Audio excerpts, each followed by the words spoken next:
What's up, everybody? On this episode of the Boston Ski Party, we welcome Benjamin Fresco back to the studio. Ben is the marketing and product manager at Elan USA, and he came down to Boston to discuss the latest and greatest from Elan, the new Playmaker series. Ben Fresco. I'm back. Back on the pod. Back on the podcast. Happy to see you guys. What's up, man? It's nice to be seen. So, dude, you guys have a new ski that is now out to the world. Yes, it is. Not out for purchase, but out to the world. We were going to talk about it the last time you were here, but we decided to kind of hold back because you guys weren't ready to kind of release it. Yep. So yeah, man, it's the new Playmaker series, which the logo, by the way, is fucking sick. It is sweet, right? I mean, the Ripstick one is sweet, the Wingman one is sweet, but I think you guys outdid yourself here on the Playmaker. Mm-hmm. Yeah, it shows exactly what the ski was designed to do, right? The wave, the mountain. It's designed to be a surfy, like fun, playful item. Yeah.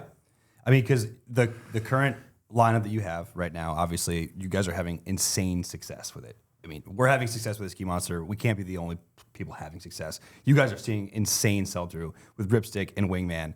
But I think it was something, well, there's a couple of skis that we can talk about that kind of fill this void in this particular part of the market. And now you guys are a player in it, no pun intended. But like you guys basically have put Playmaker in a place in your lineup that was already like a huge, gaping hole. And this kind of feels like that more fun-ish, kind of freestyle-y, all-mountain vibe that like Ripstick can do, but isn't what it's like built for. Sure. No, Ripstick is definitely more of it's hard to think of it as a ski that charges because it's so easy to ski. Yeah. But you can really push it. But it does not do some of the things that Playmaker does, right? Playmaker being a free ride twin ski is definitely a lot looser. The tip and tail are a lot easier to get out and play on. And you definitely drive it from a different position. So, we looked at the lineup. It feels like we looked at the lineup 2 or 3 years ago and identified this hole in the... Yeah, it was we literally talked about this, I think it was 3 years ago, right? We went up to their office, and I remember you and Machuro were just like, do we have a hole here? Yeah. Like, cool, you guys are into Wingman, it's successful, you're into Ripstick, here's what we're doing moving forward. What are we missing? And obviously not a huge part of the market, but I remember us being like that kind of 100 millimeter waisted, playful, turned up tail, like that would be something you guys could do. And then, here we go. It turns out that it is a sizable part of the market, right? Like every major brand has this ski covered. We didn't, but we weren't confident that we had the voice, right? Because we've been on a growth spurt for the last couple of years, and it's I think part of the reason that we've been growing is because we know what our customer looks like, and we keep our story simple: Ripstick, Wingman, Wildcat, and stay in our lane. But thanks to some suggestion, it was like, no, you guys have the voice to, show us what you can do here. Yeah. If you made this product, we'd like to buy it from you. So that's how we got here. Yeah. Well, yeah, I mean, and we saw it early from another brand. We'll just bring it up because we're going to talk about it. Is the Ben Shetler 100, right? Yep. So like that particular ski, filled, I think, the void that we're talking about. But what was weird as a retailer, and you guys feel free to hop in, is like it was weird because you couldn't really compare it to anything else when you're kind of at the point of purchase, right? Someone's like, oh, I want a ski that feels like this, and then you try to describe to them like what the Ben Shetler 100 is, and you're like, oh, what else would you recommend? And you're like, That's it. I mean, there's other skis, right, for sure, but like it kind of was like in its own weird little category without like a direct, like absolute direct competitor that didn't lean too freestyle-y or didn't lean too like, oh, I'm a powder ski. It was like this all-mountain freestyle feel that you can kind of ski whatever, but it's just more fun. Yep. And it was tough to like, and which is why they've sold so many. I mean, we've sold tons of them, and like I'm sure everyone else is too. Like that Ben Shetler 100, like I think, and you guys are now a player in that particular space, is like there is clearly a demand for a ski like that. More so than I probably thought, to be honest with you. Yeah. Well, yeah, I mean, that stat that we just learned in Utah last week, the Bent 100 is the #1 ski globally. Yep, for Atomic. Isn't that fucking insane? Isn't that kind of wild? It is. It absolutely is. But we had seen some data a couple of years ago, and that's when it was really insane. It was like, oh my God, this was the #5 ski at the time. And like a Blizzard Rustler was in there somewhere. And it was just like shocker that this ski was one of the highest volume skis in the North American market. It doesn't make any sense. It does. I mean, it does now that we've been selling it for X amount of years now. Because like I see why. Because anyone that you can sell it, anyone that would want to ski on it, and then anyone that you decide to sell it to or help guide in that direction, you know they're gonna have a good time. Yep. You know the skis are gonna ski great. They look cool. They look maybe cooler than another ski that's like more of like a dad graphic, which people are like, I don't want like that. I want it to look this way. And obviously now the data You can shows- differentiate with a bend for sure. Yeah, absolutely. And I think now that with Playmaker and Armada with their new ARV 100, Yeah. I think a lot of people like, well, to your point, Ben, you said like a lot of people were playing in that space, but now people are actually building products that are a little bit more serious. Yep. Because of they're seeing the numbers that and Atomic is doing. there's a category now, like Yeah. you said. I mean, you've got other brands like yourself, like Armada with that new 100, a couple other brands as well. So now I think it's good. Now it's not just like the bent and nothing else. Now there's a full category where you can walk in and talk about, even if you're just referencing, hey, what does Playmaker compare to? At least there's some references there now that people probably know about. And so let's dive into like Playmaker as the ski, because we're very well versed in what you guys have been building, right? Because we're a byproduct of the success of Ripstick, which is great. And hopefully Ripstick is a byproduct of the success of Ski Monster. So it plays off each other. Yeah, for sure. But like the cool thing about the Ripstick is just the construction of the ski, like what goes into it and what makes it great. So when you guys as a company were thinking about, hey, let's come up with a new series, but we don't want to lose our DNA of what's got us here. Like walk us through that. So when we looked at design of the ski, there's a couple things we didn't want to do. We didn't want to interfere with Ripstick at all, right? So we gave it two different footprints that sit right in between, like 96 and 106, 88 and 96. So that was one thing that we knew that we had to do. But the things that we wanted to do that we knew that worked, like carbon tubes, tube light wood core, things that really ski well, it was, okay, how can we adapt this to work in a way that we want the ski to ski? So that was like, can we tell a consistent story with this ski as well? Knowing that this is how we separate ourselves as a brand from a lot of other skis in the market. So tube light wood core, carbon rods, and then we looked at other things that were working for us when we launched the Ripstick Tour series, right? That 3D shape not only looked cool, but when Plake called, he said, hey, this ski is standing up really, really well to abuse. So he said, I think it's a really durable way. This 360 sidewall in the shape seems to be working. So we said, okay, there's two consistent things here, but now how do we give it a different personality? And it's, let's not make it left-right. Let's not use different construction on the inside and outside edge. Because when we talk to you guys, we talk to skiers, we talk to athletes, it was like, I like how this works on a directional ski, but for a ski that's designed to be extremely playful, that you can get out on the tip and tail, that should feel a lot looser and a lot less precise, like, don't do it. Yep. So, and it does. You mentioned it, so I want to talk about it because it's kind of a fun waist width because no one's really doing it.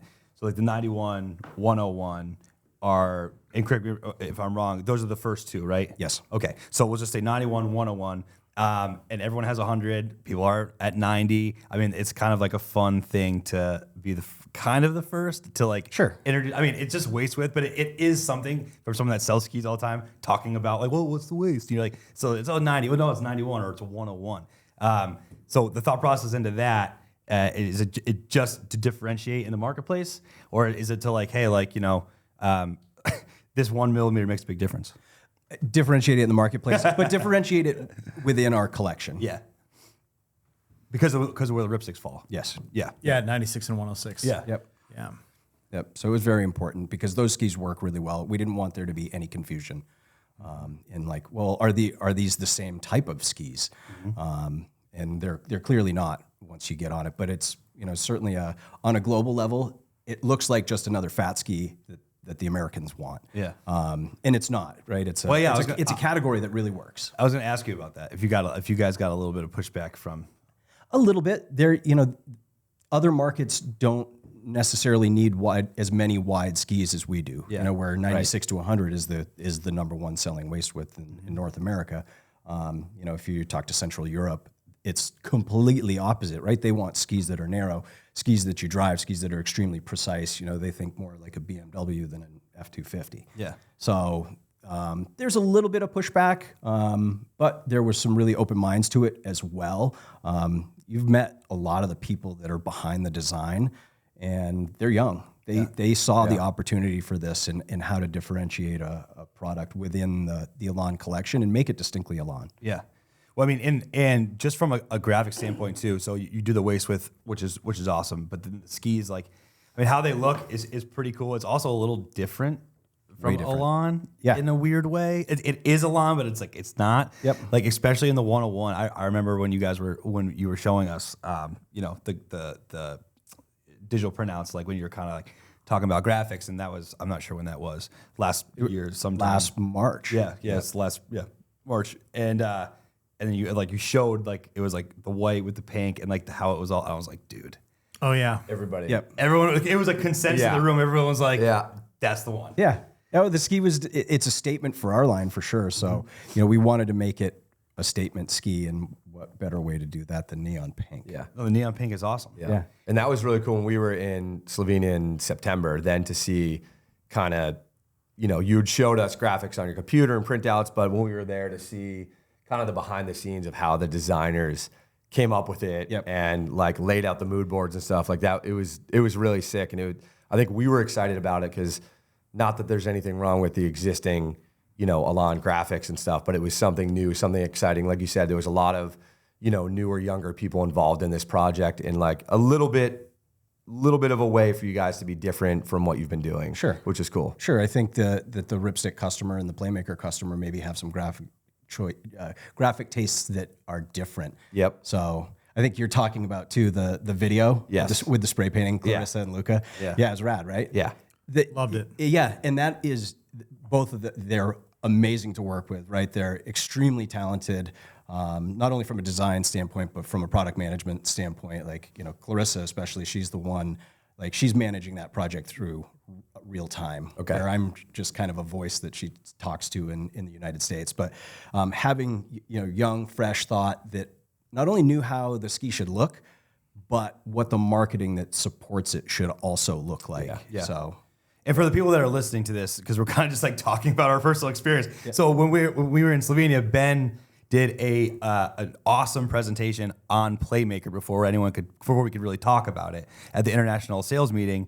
And the art that went into like making the graphic, it was like this video montage, and it was fucking so cool. Yep. It drew you. You were captivated by it. It was really rad. I mean, and also Ben, like you were right at home up there with your Steve Jobs earpiece and everything. Dude. Yeah. I've got some experience using that thing. I can't remember. You didn't lead off, did you? No, he was very last.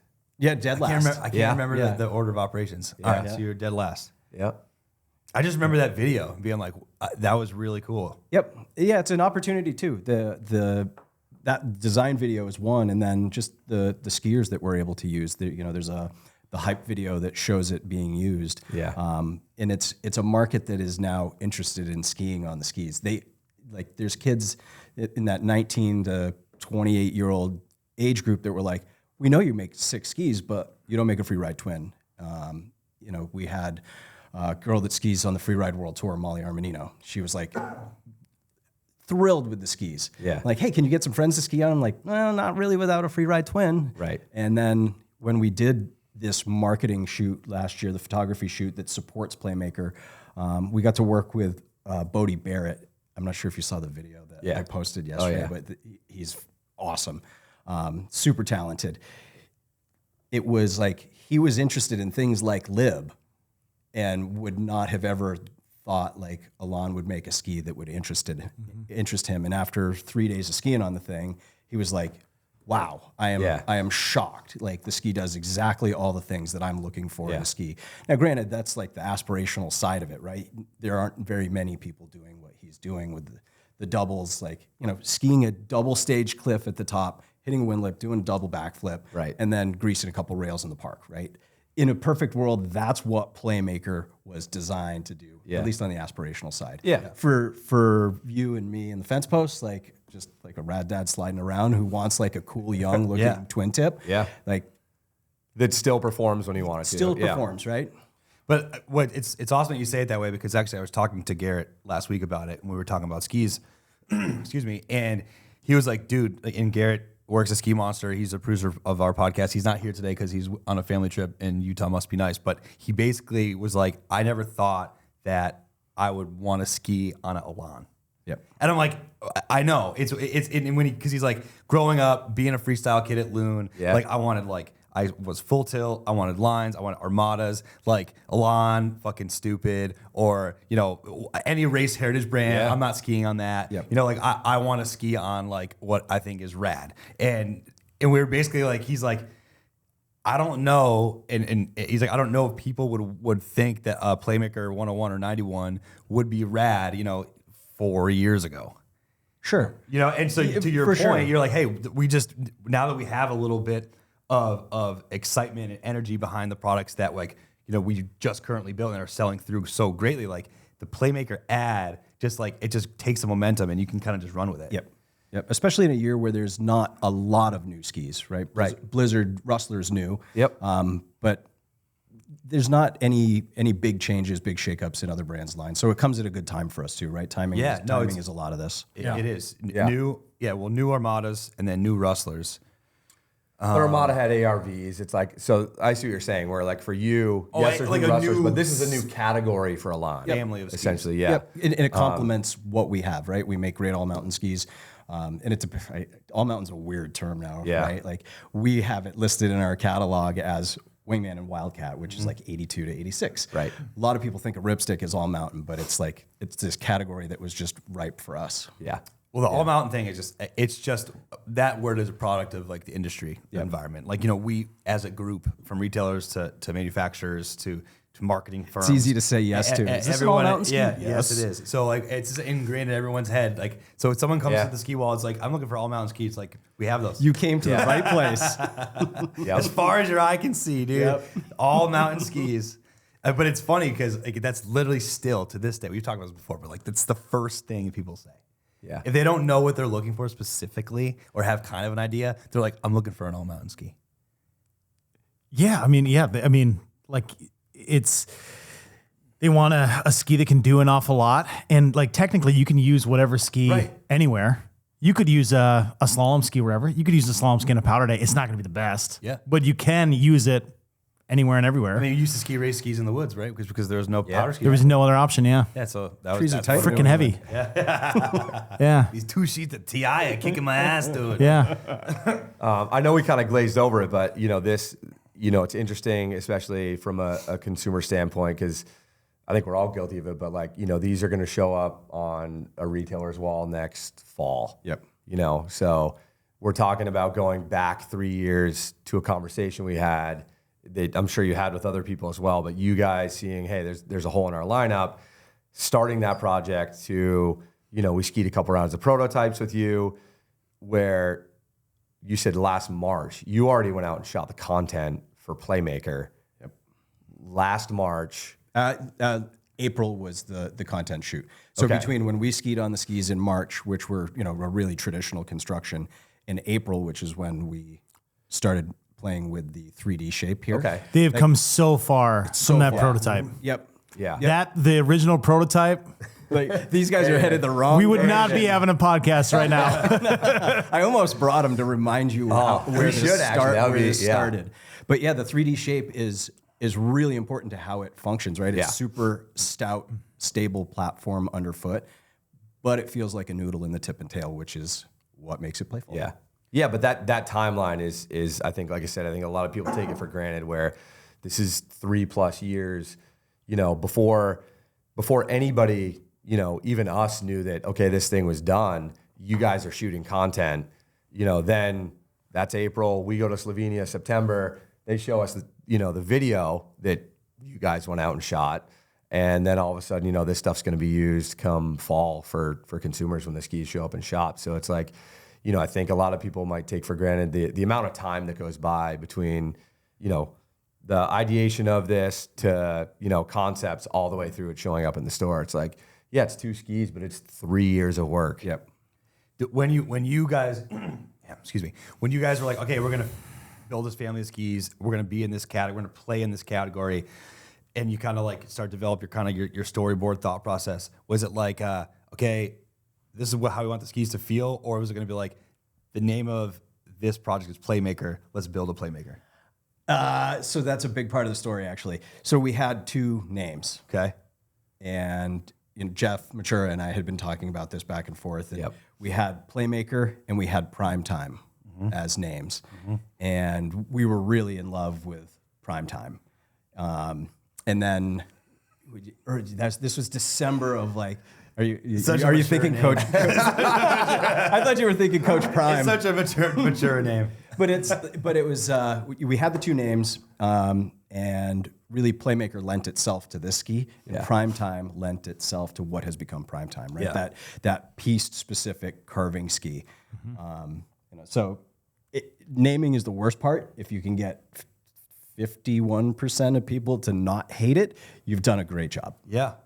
Well, I mean, because it sounds like one of those, like, the reason why I asked that question is because like when you like hear like new name, logo, whatever, it seems like one of those names where like you put up on like a whiteboard and you're like Playmaker, like let's fucking build that. Yeah. Like what is that? Versus like, oh, let's build a 100 millimeter waisted all mountain freestyle ski and oh man, we got to name this thing. Yeah. So that's why I was curious. The product definitely, the idea for the product definitely came first, and the prototypes.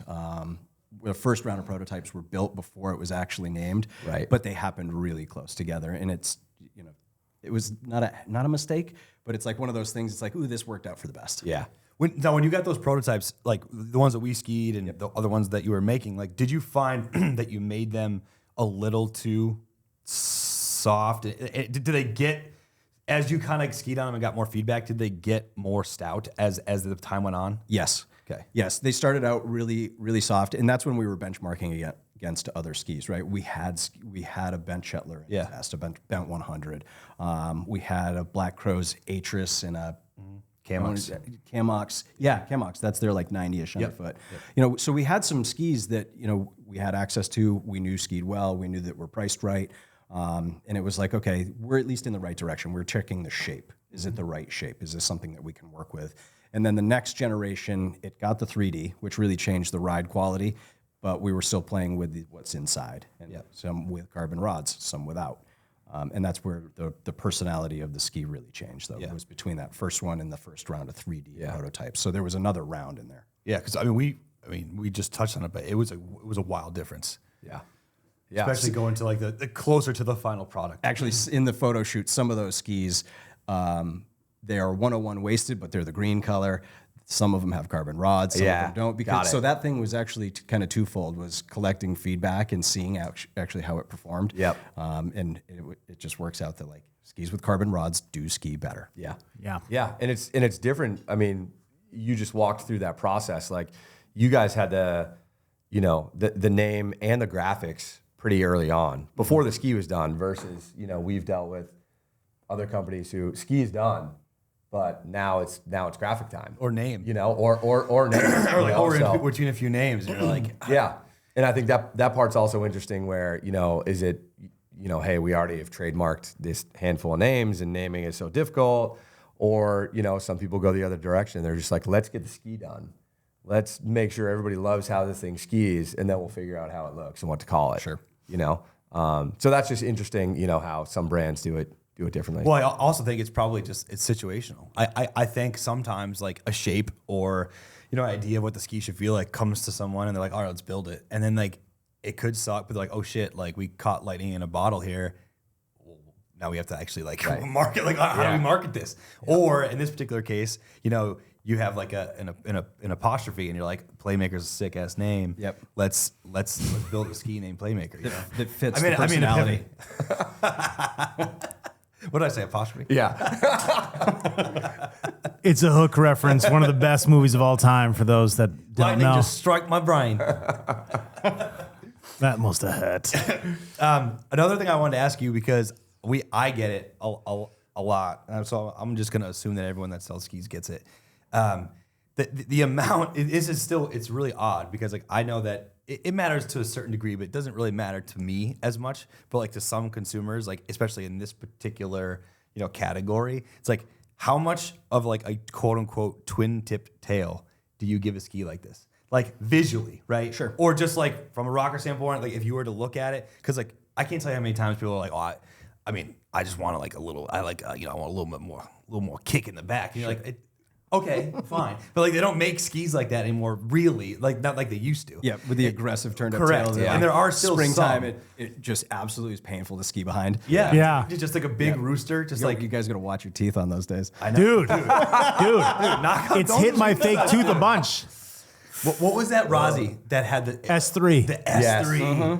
That rooster tail was Yeah. insane. The Seth pistol. Seth that was one of pistol, the yeah. worst skis of all time to ski Yep, behind. it's true.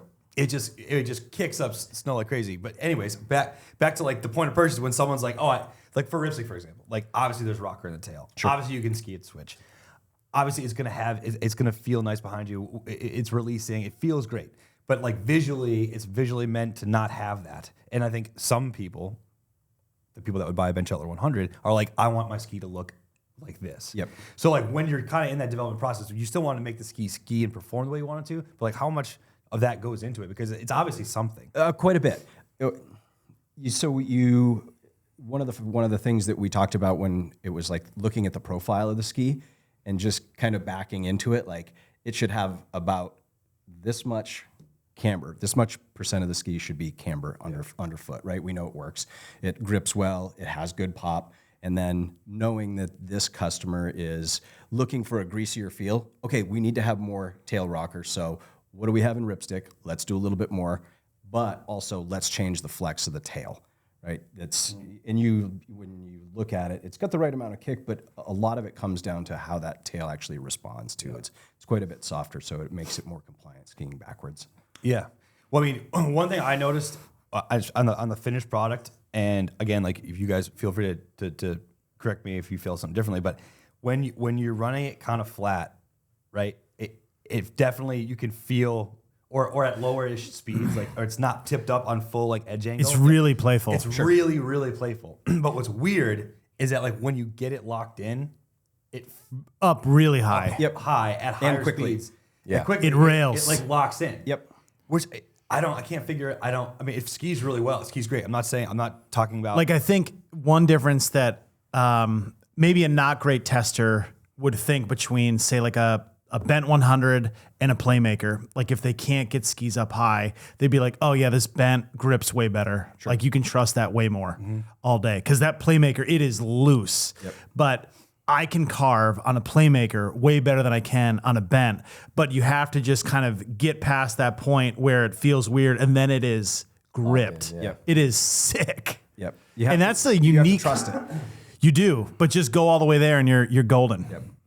Which is it's just a weird reason I bring it up is because it's just a weird feeling for a ski that feels like that, like right as you start to go. In most skis, it's more like linear on the way there, and in the Playmaker, it is very much progressive and like Yeah, Yep. yeah, It's a like- super smooth rocker profile, right? And if you think about who we were, the performance characteristics we were trying to achieve, it was that loose feel, right? It allows you at slow speeds to play with the ski a little bit more, whether you're using it as like a ground trick park ski, Right. or just using it in tight trees, right? You have to Oh, be yeah. able to skid and Pivots pivot. really well, yeah. So when we were designing the ski, it was like, okay, see, these are some of the words that we're trying to achieve too, right? Surfy, slarvy, pivoty, loose, and it works, right? Because of that rocker profile. We call it surf rocker.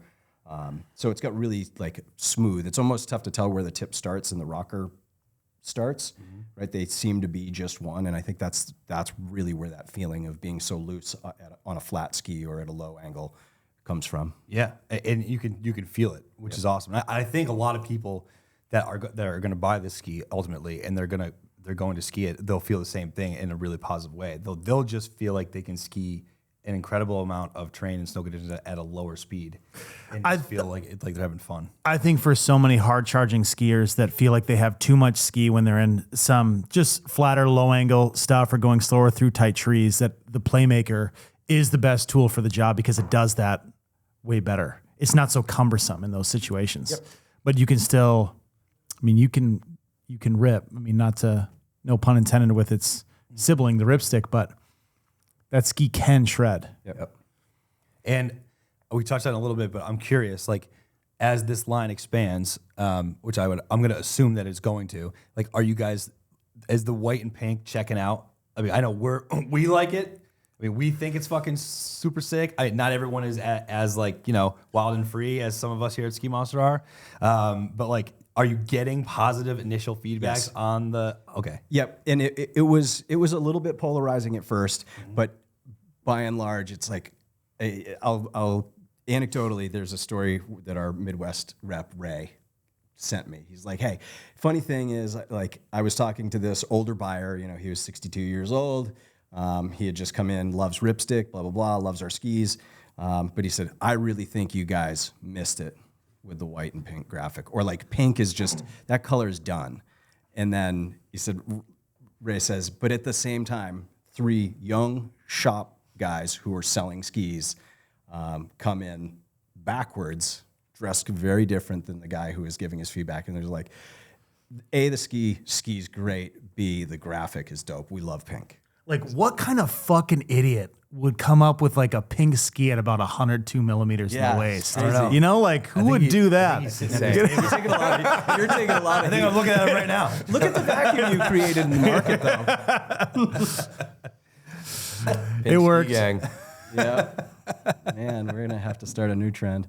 No, but I think it's good for, we already talked about kind of where this fits in your lineup, but it is the one category where Elan gets to, again, no pun intended, be a little bit more playful, and I think you're trying to appeal to a little bit different of a demographic than the Ripstick customer, and that's a great way to do it. I mean, obviously the skis really well, but when it's on the wall, it stands out. It stands out from our line, and it stands out from most of what's available in the category, right? Yeah. If you take the top 5 or 6 100-ish waisted free ride twins and you put them next to each other, they have a common theme, right? There's a lot of artist inspired skis.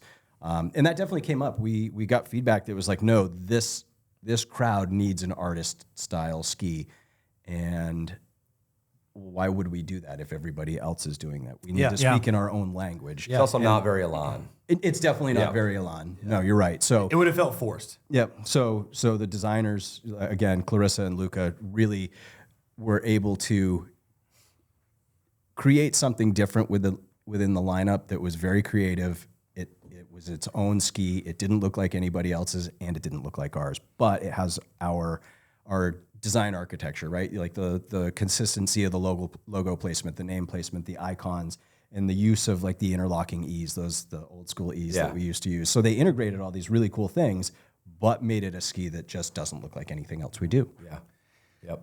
Just because I'm still thinking about it because you said that, and we talked about it a little bit, but like, what was the push with doing pink and blue at the time for Fisher?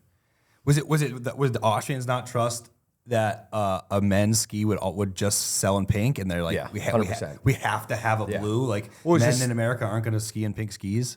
Yeah, well, just in general, it was so polarizing to have like, and again, another more traditional, somewhat, conservative brand, and like coming out with couldn't go both feet in. It had to be like, okay, we'll get offer a blue one in case, people, because it was a great ski, but like if you make it only in pink, that, just like you said, unfortunately, most buyers are 60-year-old dudes, and if they think it's stupid to have a pink ski, they're not going to bring it in. Whereas, not looking necessarily at what the consumer wants. Yeah.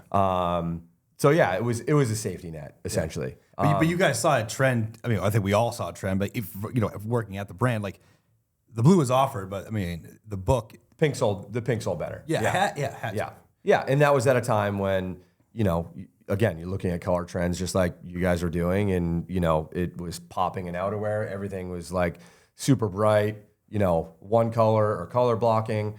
So it was, I mean, just like you said, that was like the lightning in the bottle, and there's so many ebbs and flows for brands over the years. That was one of them, And so segueing that into Elan, are you guys going to kind of stay on that same trend, like with the Fisher unisex kind of idea with this ski, or are you going to offer this construction in like more women specific? The plan right now, and we can talk more about it in the future. In fact, I hope to. Okay. But yes, the unisex really works here. It doesn't work everywhere. the feedback has been very consistent from both men and women that the colors work in both directions, and that it's more about like overall graphic appearance. Are the sizes right? Are the widths right? This actually, the greenish, we call it petrol green, right? That's like a hallmark Elan color. That has been really solid feedback on women. They're just like, oh, that color is on trend. Like, and then you look and you see so many jackets or pant combos that are like a version of pink and that color green. And it's so, but to answer your question, I got off topic there. But yes, stay unisex with this. Got it. There's no reason to start planning any changes for something that we're getting really good feedback on right now. Yeah, no, I agree. I assumed that, but it was, I wanted to ask you directly. And remind me, because I don't remember. So what's the size curve on these? The 91 goes from 156 to 188. Okay. And the 101 goes from 164 to 188. Okay. On 8 centimeter increments. Okay. So yeah, big spectrum there. Like smaller skiers, whether it's teens or smaller women, right up through like this is the second longest ski we build in the free ride line, right? Ripstick 116 goes up to a 193. So 188 seems to be plenty. Yeah. At least in these two footprints. Yep. Yeah. Oh, and the 156 is a good length of the 91. Yep. If you want to. Yeah, killer, right? It's key, and they ski really short. I would say that one of the things that I noticed is like I ski the 180, and I've been skiing 180 since I moved back to New England. Previous to that, skiing in Tahoe is like I always wanted something a little longer because there's no trees, there's steeper pitches, there's longer hills. Like it's just easier to handle. This is a ski actually that a stronger skier, even at a medium size build, can ski up comfortably if the place that they ski, the resort they ski at, or the terrain that they ski is a little bit more aggressive. You can go up in it comfortably, and it still retains that really easy, playful feel. Yeah. I mean, to bring Garrett back into the conversation again is because this is like a ski built for him, essentially. Excuse me. And he is a gargantuan. He's like 6'5". Yeah, he was not built for skiing. No. But yet, like, he just like glides around out there somehow. And we don't have the 188. We don't have the 188. We just have the 180. Gotcha. And he's been skiing it like every time he goes out, and he's like, dude, these are really good. Yep. And he's They're got some really park good. background too, right? Oh, Garrett? Yeah, But not like his brother. His brother's 10 times better than him. Oh, ouch. it's true. Wow. Ouch. The guy goes on a family trip to Ski Powder and gets trashed because he's not running the board. I saw a couple kids at Summit yesterday are better than Garrett at freestyle skiing. Sorry if that was too loud. Boy, that hit. He's gonna be listening to this back and be like, fucking dicks. Yeah. Never leaving work again. But This will be our first podcast episode with bleeps in it after he had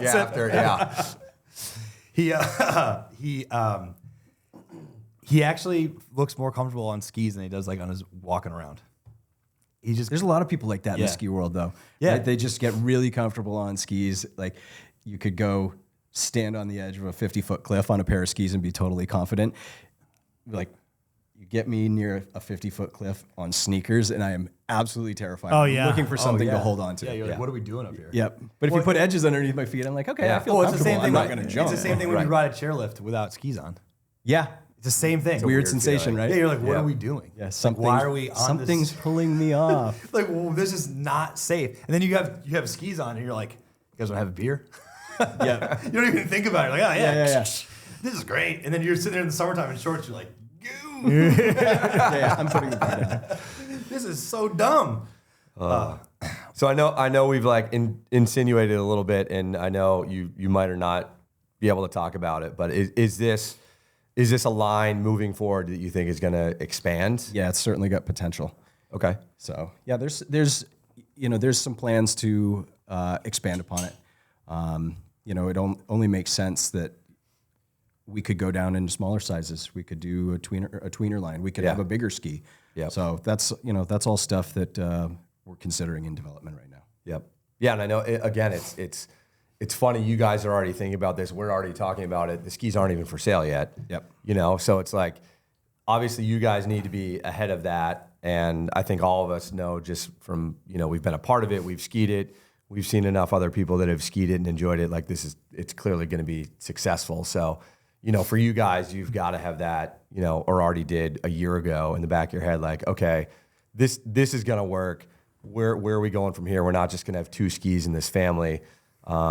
So I think that's exciting as well, moving forward. I mean, the blueprint, it's no secret. It goes out several years. Yep. But when it really comes time to develop, where we're working on 24, 25 right now, it's really, progressed along, but things change. Something in the market might change, or somebody brings up a good point like, ooh, I didn't even think about that. Do we actually need it there? Right. So do you guys get confused? Yes. Like, because you're dealing with as much 100%. Future product as I am, more actually, right? Because you have all these brands that you're working with. This year's been the weirdest one because when we were in Utah with vendors, almost the whole trip was spent on 2024, 25 skis. Yep. Where normally we're on just the skis that'll be coming out in the fall. Sure. And I have no clue what year it is. And then you're talking about 3 years. You're talking about the current year, what hits next fall, and then the fall after that. Somebody asks you about a ski that's in your store and you're like, oh yeah, the old one. Yeah. And then, or they ask you to service one from 2 years ago and you're like, oh, that thing's probably 5 years old. And like, no, it's not. Well, and when you ski so many skis from the future, it's like, dude, I already know what ski of the year is for 2024, 25. It's done. As long as they don't fuck it up, it's happening. Yeah. There's an opportunity on DraftKings for that, isn't there? There is. Now that it's legal. Yep. That's a good idea. Yep. You slut dog, you. That's a good idea. Yeah. I'll mix that in with my golf gambling. How many tampons will Tiger slip to JT today? Oh, boy. Have you watched Full Swing yet? No. Oh, dude, you got to check it out. Not to derail this into a golf podcast, but check it out. Okay, that's enough golf. Let's talk. No, golf's continue fine. with skis. I still have to buy clubs. I wanted to do it last year, and then I couldn't move my hip. And that day? Yeah, that day. I was like, oh, dude, I'm like, tomorrow I'm going. And the next day I wake up and I'm like, I can't get out of bed. My hip is frozen. Like, I guess I'm not buying clubs today. Has Matura figured out how to use his new clubs yet? Oh, absolutely. Well, the beauty of that is he lives on Vashon, right? There's not it very Vashon. I'm not a local. I don't live on an I thought it was island. fucking Vashon. Yeah, I thought Vashon. Frenchies landed on the eastern part of the Oui, Vashon. Et Vashon. But no, he Seattle? actually came in. He was like, "Hey, I got to play 3 days last week." Damn. Oh man, I am so jealous. Damn. So He's committed. he is. He's fully committed.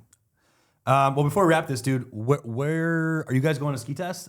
Yes. All the ski tests? Some of the ski tests? Are you taking these to the ski test? All the ski test questions. These will be at Free Skier. Ooh. Are you guys going to Free Skier? We are. Yeah, dude. Yeah, I can't wait to ski. Want to get dude. steaks and Jackson? Yeah. Can you make sure that one of our skis disappears for the entire day? Yeah. Absolutely. And that you take me with you. With you. Yep, we'll be doing that. We're actually, with a new ski like this comes some new opportunities. Obviously, we're finding success working with retailers, right? Yeah. They support us, so we're actually most interested right now in the sort of testing that you do. And then new schoolers actually will be entering the 101 in their test. Cool. Just to test the market. It's a completely different market. In fact, they sent some feedback over today, or so, a thread or whatever it is, and it was like, "Oh, it's dope." I'm like, more cool kids are saying things that are nice about this ski. So it's nice, it's just nice to have people saying good things about your skis. Yeah. Well, Yeah. And again, that's cool for Elan to be now part of that conversation with other outlets. Yeah. And we're extremely fortunate to be in that discussion. Yeah. Ski Magazine? Ski Magazine. Yep. We have skis out there. That'll focus more on Ripstick Black Edition. Okay. The new Wingman 86 Black Edition, which is the super Cadillac ride. Okay. I think their customers may be a little bit more focused on the all mountain line. All mountain between 80 and 110. Yeah. No, yeah, their categories certainly lean all the way down into the high 60 millimeter waists, where you're probably when's the last time you saw a ski below 90 or 95 at Free Skier? Yeah. Do they go below 90? I don't think they do. Yeah, Yeah, they had some. You used to bring them, right? Yeah. Yeah, it might That's all they had. 89. Motives. Did you bring a nightstick? Dude, Nightstick won their park test like 3 years in a row. All right. Yeah. I knew you were going to stand up for that. Yeah. Bribes. Dude, he'll die on that nightstick, dude. Yeah. Dude, don't joke about that. What? Like a Dude. samurai. Guy, the fuck? You brought up Ripstick Black. As you know, that's one of literally the entire staff's favorite ski. Like, Thanks, guys. What's happening there? We have just an updated look for this year, right? Okay. That ski works so well, and it's really Yeah, it fucking does. It's 2.5 years in God, it to feels the like it's redesign. like 6 years old to us. It does, but it really we had the initial Black Edition, which didn't have the quad rod technology, right? The super fun to say, super fun to ski. So that's really working well, and that is that didn't need to be changed. We just need to make it look good. Yeah. The performance speaks for itself. It complements the rest of the line. You know, it's where Ripstick is perfect for 90% of the people walking into ski shops buying skis. For that person who's maybe used to a metal ski and wants something a little bit more nimble and lighter, that Black Edition really just fills that role nicely. So you added a wingman then for next year to the Black Edition. So basically the three categories that we've been focusing on for the last 5 years, Wingman, Wildcat, and Ripstick, all have a Black Edition model in it. Got it. And they're all super sweet. That Wingman one is like, do you guys ski a lot on a 86 millimeter waist? Not really. 88. 88, right? Yeah. That's about like the you get on this thing, and it is just like, Dude, could you imagine if it was Wingman 88? Just instead. wow. I'm glad you whispered that. They won't hear it. That was subtle. Can you imagine? Imagine it. We've heard that. We've heard Wingman 88. We've heard Ripstick 88 Black Edition. You know, so That ski would fuck. yeah. He would. yep. Why are you making backup noises? Yeah. I was bleeping it out. We have to bleep out a couple of Erics. So Yeah. no, that would be sick. Yeah. With ideas like that, the future's bright. Yeah. What happens if we throw 6 rods in there? Just to find out. Just to What do we call it? How about Octorod? Octorod. So you got to double it every Octorod. time. It's Octorod. Octorod. We should trade Can you try- Octorod.com right Yeah, now. good luck Go trademarking it, straight dude. into Already on the phone. Design drawings. Yeah. Can you? Where are we going to put all these things? We'll sketch it. Dude, Octorod. Octorod. Like some on top of the ski. Yeah. When in doubt, add a rod, dude. Dude, add 2. 2, man. Are we going to open these beers or no? Yeah. Yeah, sure. I'll have one. I don't have Should anything. we go out on those? Yeah. Let's we go should out on Yeah, the beers. let's go out on on the beers. have one of those. Thanks, You know, Ben.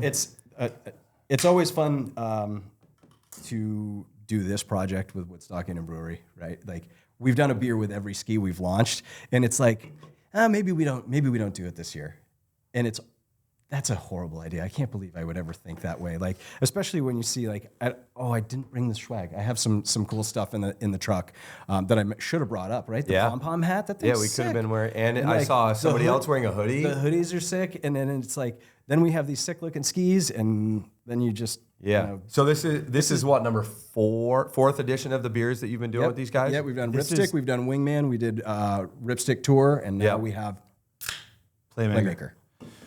Fresco. Cheers, bro. Thanks, fellas. Cheers. Always good to get together with you. Yep. Thanks for being here. This is unusual that we're Cheers. having beers. Yeah. Until next time. Until next time. All right. Playmaker. It's awesome. It's new. It's exciting. We're all stoked on it. Peace. Peace.